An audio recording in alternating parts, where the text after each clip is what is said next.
Hi, Rupi. Hi, Tom. How are you? Not bad. I want to read a quote you put online of my favorite writer, Flannery O'Connor. You wrote, I write because I don't know what I think until I read what I say. Why is that quote so significant to you? I think that quote is the reason that I wrote Milk and Honey. I was 18, 19, 20 at the time when I was writing that book and processing so many emotions and so many experiences. And one thing that I struggled with growing up was I didn't have the words to describe the things that I was feeling. And it wasn't until years later that I wrote them down that I was able to look back and say, that is exactly what that was. And so that quote has just been a sort of mantra that I use when I write every single book. Because I think, especially, sometimes I don't know what to write about. Sometimes I let the outer world dictate what I should write about. And that quote always brings me back. And it's been an anchor in my life to always write what is here and what's honest. It's funny, I've started writing a little bit just because, I would go for these long walks and I'll come home and I'll feel something like I'll feel very emotional or I'll feel very scared or I'll feel very peaceful. And I don't really know what I'm feeling. And as I write things down, it starts to become clear to me. And I've never really experienced that before, where because I was Right. under the impression that writing would be something that I knew I was feeling, that I was trying to figure out the words to say, but it's the opposite. It's that I don't actually know what I'm feeling until I write it. It's kind of spooky.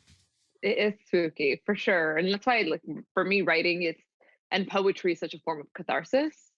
And I always say that in writing poetry, I'm actually figuring out the answers to questions I didn't know that I had until I wrote them down.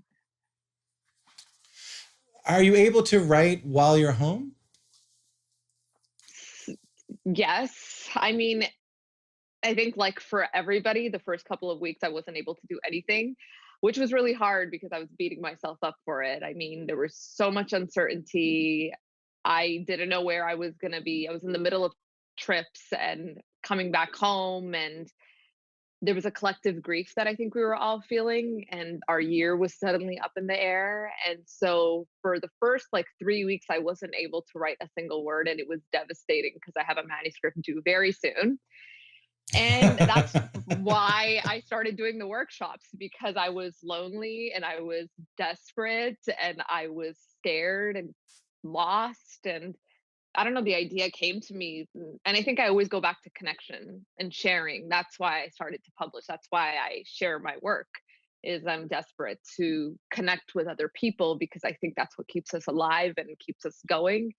And so now, I think for a lot of us who haven't been directly affected by, like, losing a loved one, this routine, this staying indoors has become normal. So now I am getting writing done, thank God.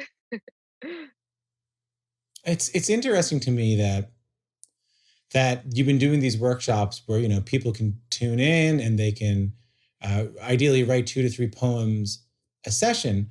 It's interesting to me that that would help you write. Yeah.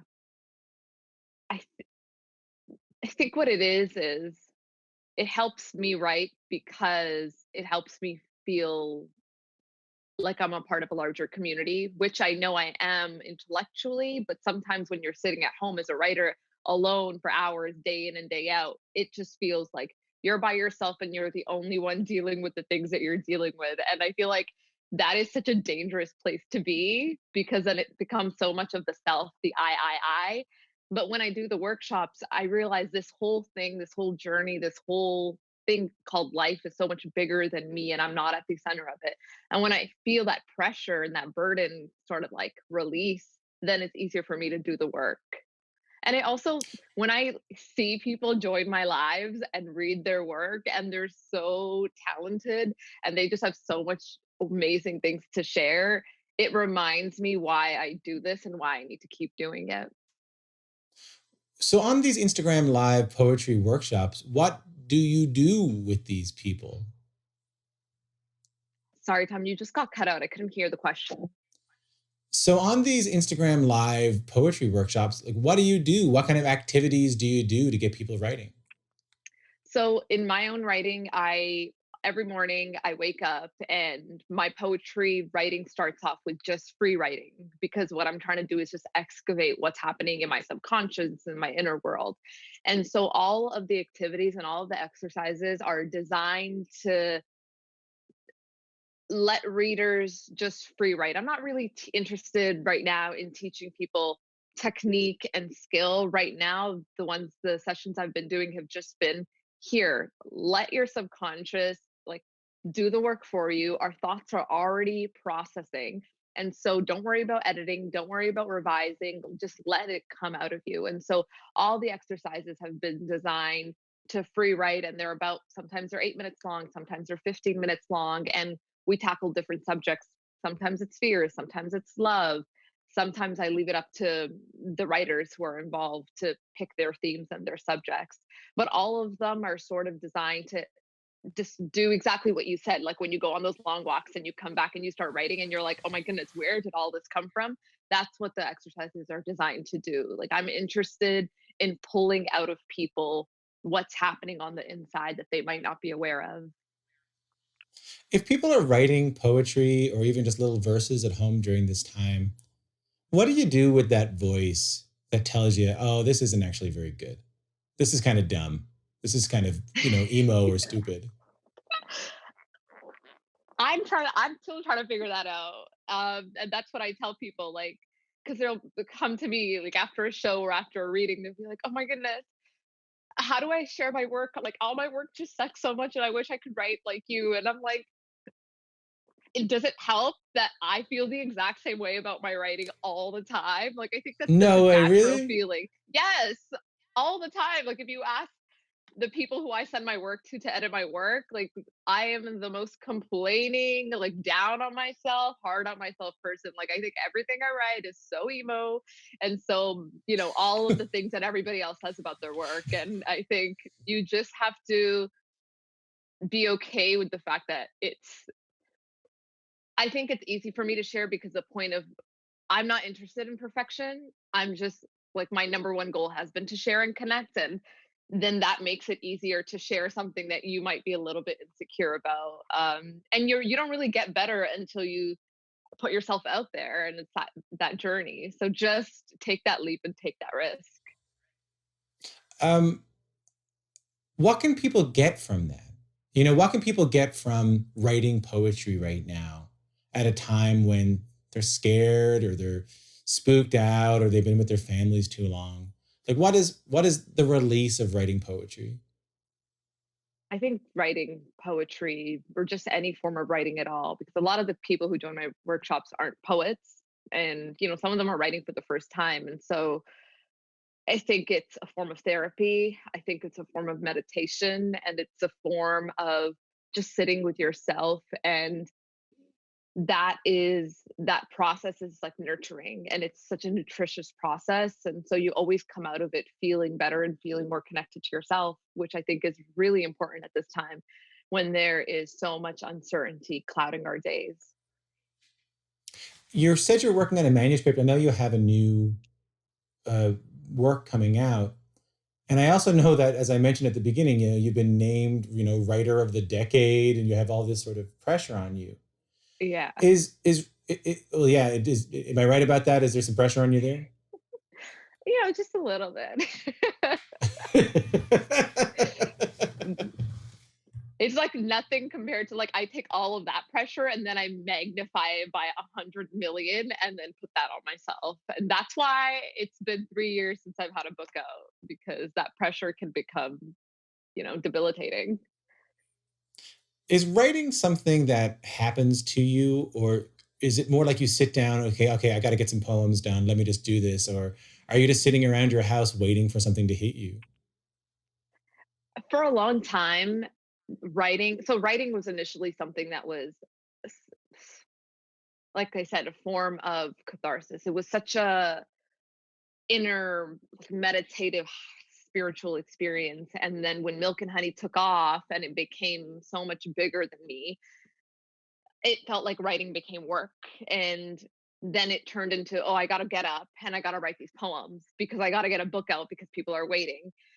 And that was not a good place to be because then I'm not enjoying the thing anymore. And then the poems weren't coming because I'm not enjoying them. And so now in this like period of stillness, I've been taking a step back, learning how to take the pressure off and writing to enjoy and writing to just be where I am. And so every day I wake up in the morning, I meditate and I'm like, okay, what is it? What do I need today? And that is what I'm going to write. And it's a journey every single day. I have to wake up and make the decision to write what I need today. And so it's a process. And I mean, yesterday was a great day and then Sunday wasn't. And today, who knows how it's going to go. And it's just, I guess, learning how to be okay with that. Well, my day's off to a great start by talking to you. I'll tell you that much. Oh, thank you so much. Mine as well. You're going to do a reading right now. Can you tell me Yes. what it is and tell me what you needed? Like, tell me where you were when you wrote it. Yeah. So this poem I'm going to read is from The Sun and Her Flowers, and it's called Community. And I think during the process of writing this book, it was very difficult for me to reach out to people that I loved and tell them that I was hurting. And Yeah. after Milk and Honey, I sort of like closed myself off and I was feeling very isolated and feeling very lonely. So writing this poem was a way to teach myself to reach out again and realize that it's actually okay to reach out because if people are present in my life to take care of me when everything goes great, they will be more than happy to take care of me when things aren't going so well. And I Rupi, want what's to the read name of it. the poem? It's called Community. And I wanted to read it because there are so many communities around the world, different countries, different groups of people who are being affected by this in different ways. And so I want to send this out to everybody who has lost a loved one or is on the front lines working. Community. When the world comes crashing at your feet, it's okay to let others help you pick up the pieces. If we're present to take part in your happiness when your circumstances are great, we are more than capable of sharing your pain. Beautiful. Rupi Kaur, thank you so much Thank for doing this you. today and talking to me. And I think the thing I took away from the most of this, and I hope you take this in the right way, is that it's hard for you too. That's very gratifying. It's hard for all of us, but it makes me feel better to know that we're not suffering it alone. We're all in it together and we're going to get through it Rupi, together. Rupi, thank you so much. Take care. Thanks. Bye.